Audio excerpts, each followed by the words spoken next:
and using any of those lowers your rank. I think using the submachine gun at all lowers your rank, which is why I never really bother with it. Okay, file. Chris's diary. August 8th. I talked to the chief today, once again, but he refused to listen to me. I know for certain that Umbrella conducted T-virus research in that mansion. Anyone infected turns into a zombie. But the entire mansion went up in that explosion, along with any incriminating evidence.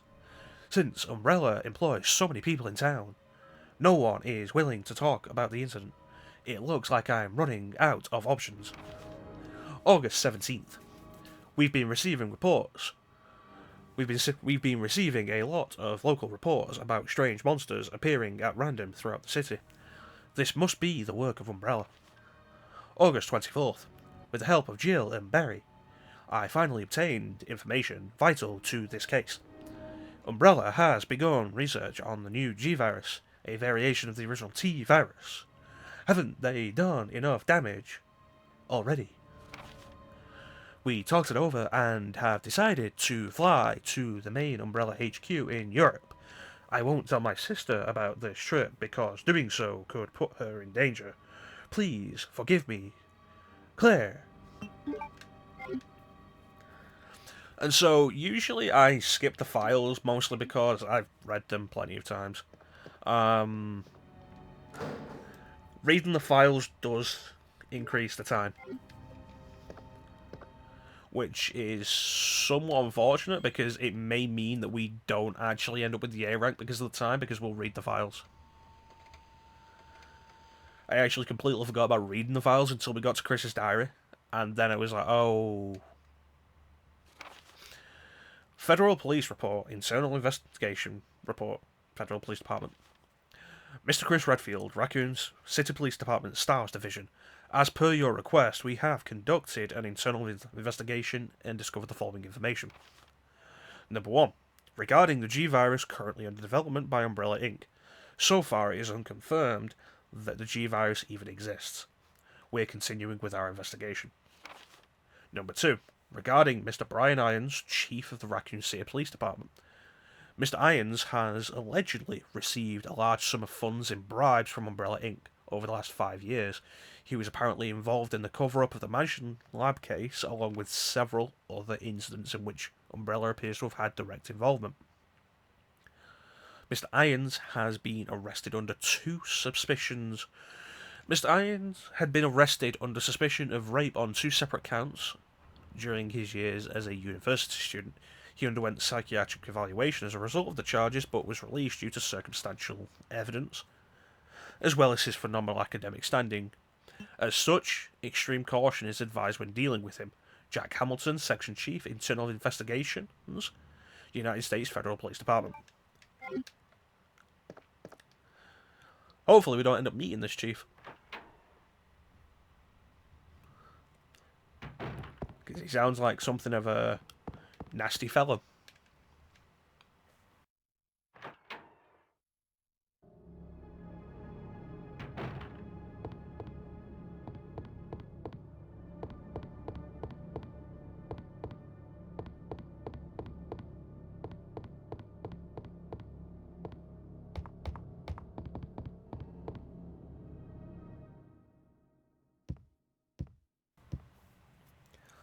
Alright, so with the Unicorn Medal, what we need to do is head back to the main hall. Chris's diary, there's one point brought up in Chris's diary that's important, and that is that they are heading to Umbrella's European headquarters, and that is essentially the point taken from this game for Code Veronica X, or just Code Veronica, that Claire goes to Umbrella's European lab to find her brother. Grab this. Now, the liquor here, we're going to aim to never actually kill, because it's usually not an issue to get past.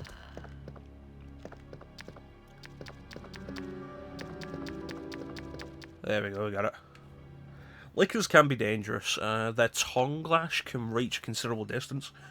When they roar, and do a leaping swipe. That leaping swipe is very dangerous. That can take you from fine to danger if you're not lucky.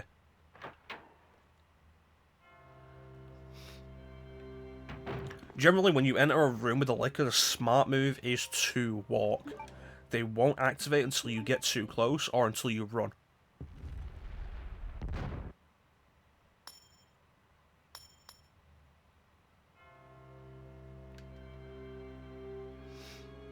Take the precinct key, and what I want to do is equip the grenade launcher. And this is another bit of time wasting, really. But I always do this for variety's sake, and for the Let's Play, I consider it pretty much essential.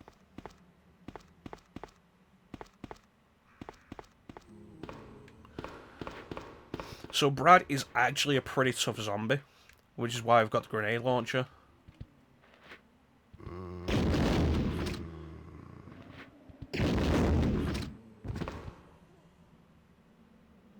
He's not actually dead. Jeez. And you check Brad's body, you get the special key. That's the most damage I've seen Brad take in a while. 2 grenade rounds and a pistol shot. So one of the things with Resident Evil 2, with a bunch of the Resident Evils, damage a lot of the time feels very random.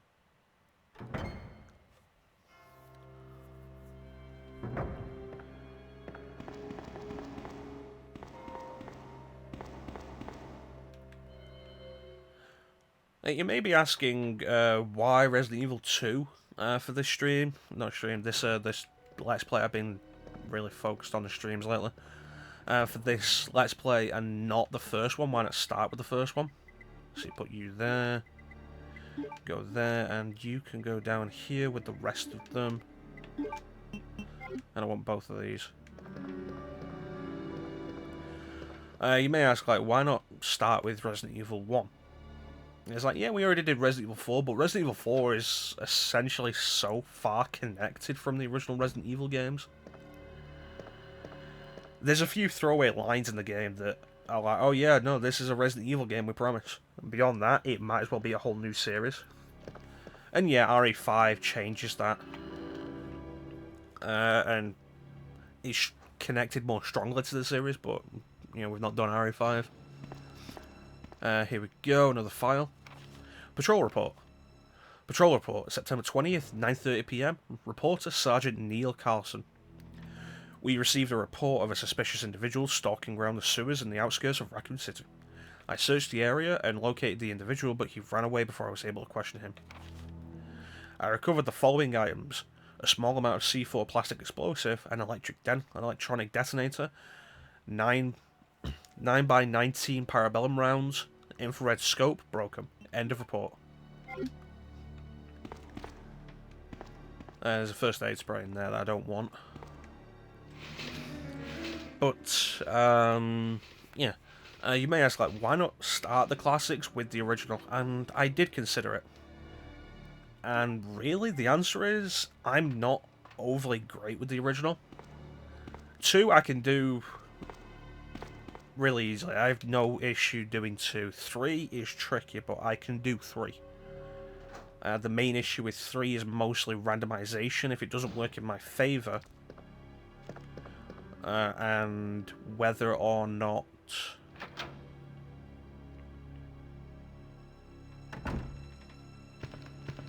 I remember certain things at the time.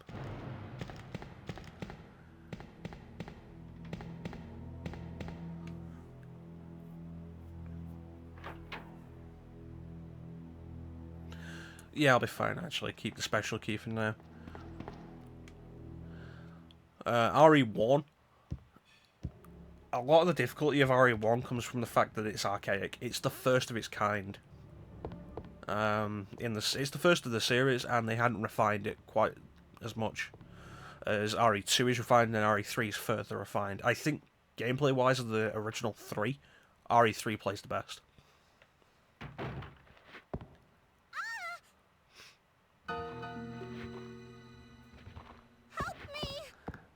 but the original Resident Evil is slow, it's cumbersome.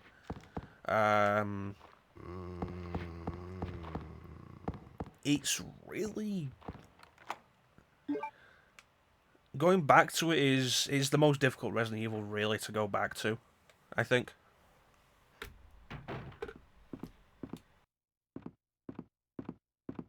Leon!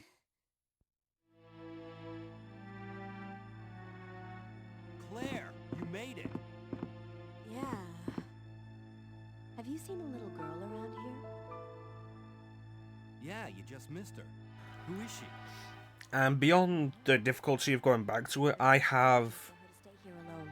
Leon? It's been a long time since I've done the original. Find us a way out of here. I think when we eventually do get to the original, I'm just going to do the DS version.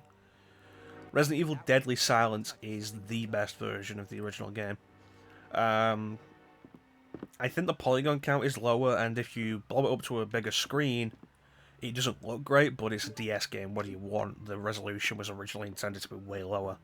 But gameplay-wise, it has so many improvements. This should be grenade rounds, right? Flame rounds, awesome. But gameplay-wise, it has so many improvements. It has a quick knife, so the knife doesn't take any space on the inventory. The quick turn is really good. See, no, I'll do this now, actually.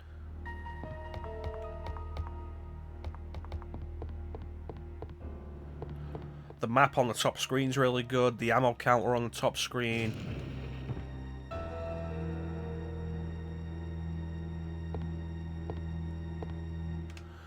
Your health status on the top screen, because it still doesn't tell you your current health with your physical state, like RE2 and Beyond did.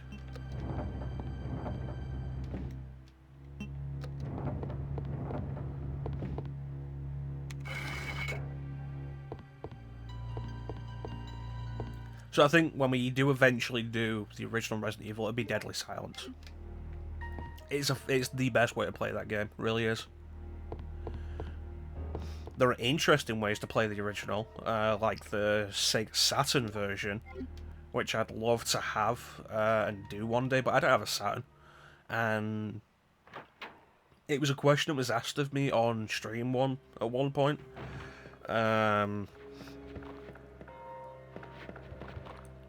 Would I be interested in the idea of a Sega Saturn Mini, like the Mega Drive Mini? And I'm kind of interested in the Mega Drive Mini, although I have the Mega Drive collection. I have a bunch of Mega Drive collections on other systems, so I'm not overly bothered.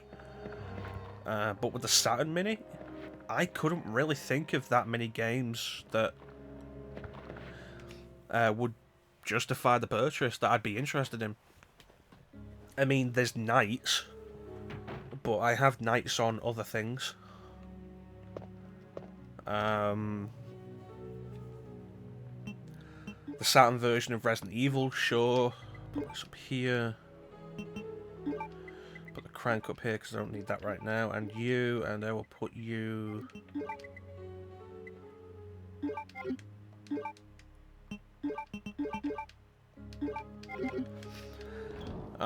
the Saturn version of Resident Evil, I'd be kind of interested in. The Saturn version of the original Tomb Raider would be kind of interesting.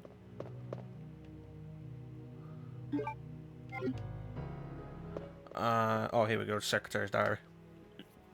Not the ink ribbon. The Secretary's Diary. Chief Secretary's Diary A. April 6th. I accidentally moved one of the stone statues on the second floor when I leaned against it. When the chief found out about it, he was furious. I swear the guy nearly bit my head off, screaming at me to never touch the statue again. If it's so important, maybe you shouldn't have put it out in the open like that. April 7th. I heard that all the art pieces from the chief's collection are rare items, literally worth hundreds of thousands of dollars. I don't know which is the bigger mystery, where he finds those tacky things, or where he's getting the money to pay for them. May 10th. I wasn't surprised to see the chief come in today with yet another large picture frame in his hands. This time it was a really disturbing painting depicting a nude person being hanged. I was appalled by the expression on the chief's face as he leered at the painting. How would anyone consider something like that to be a work of art is beyond my comprehension.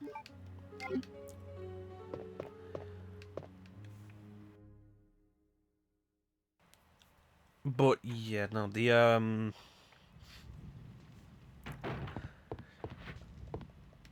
I'm not really much. I've never really been a big Sega guy. I've never owned a Mega Drive. I've never owned a Saturn. I'd never owned a Dreamcast until early this year when I bought my Dreamcast. And honestly, in hindsight, I'm real happy to have bought the Dreamcast. I love it. I can see why it's considered like one of the most loved old systems now, and why so many people still stand for it.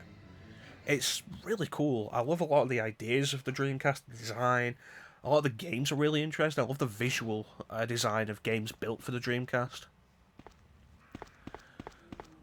But with the Mega Drive, I don't really know many games, or I didn't know many games that would be worth playing for it. Nowadays, thanks to Mega Drive collections, that's not so much of an issue. With the Saturn, though, it's like trying to figure out what games are worth looking into on the Saturn is like I have no idea. Especially exclusives. There's stuff like the 3 Panzer Dragoon games, Panzer Dragoon, Panzer Dragoon Zwei, and Panzer Dragoon Saga. Saga being a legendary RPG that you basically can't play any other way because it was never released on anything other than the Saturn, and the Saturn emulation is really difficult to do.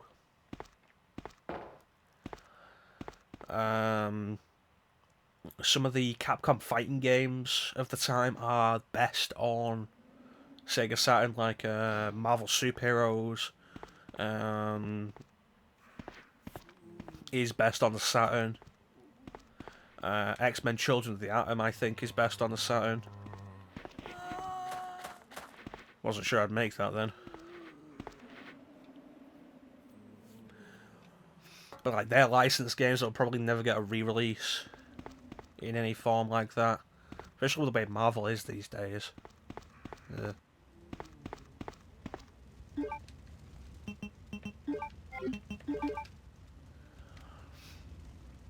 There's Knights, the Saturn version of Resident Evil, the Saturn version of Tomb Raider. There's the Saturn version of Sympathy of the Night, which I'm interested in, but I'd never buy a Saturn to pick that up because, for one, it's Japan only. You'd have to import it, it'd be pretty expensive probably. But even then, I'd also have to go out of my way to... Damn it, I always feel like there's supposed to be bullets in there. I'd have to go out of my way to set the Saturn up to play different region games, which would be more trouble than it'd be really worth.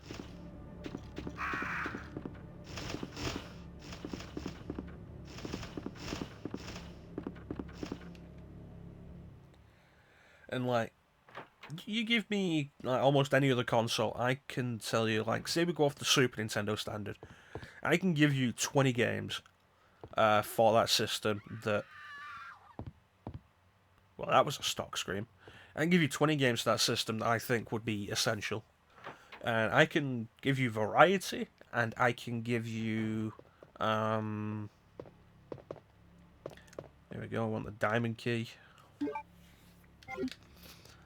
I can give you variety in those games, and I can give you games that I don't personally like, but I think would be essential. For example, while I do not like Street Fighter, and I never have, and despite all my efforts to, I probably never will, I think having Street Fighter 2 Turbo on the Super Nintendo Mini was a smart idea. It's the game that defined fighting games, Street Fighter 2. So yeah, put this away for a minute. Put that away for a while. Actually, no, I want this out. This will save me going back to the other room for a minute.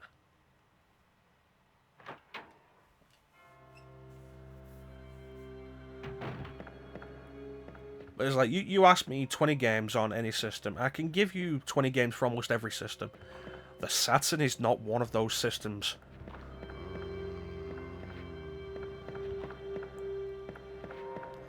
And I think in particular when most of what you'd be interested in are ports,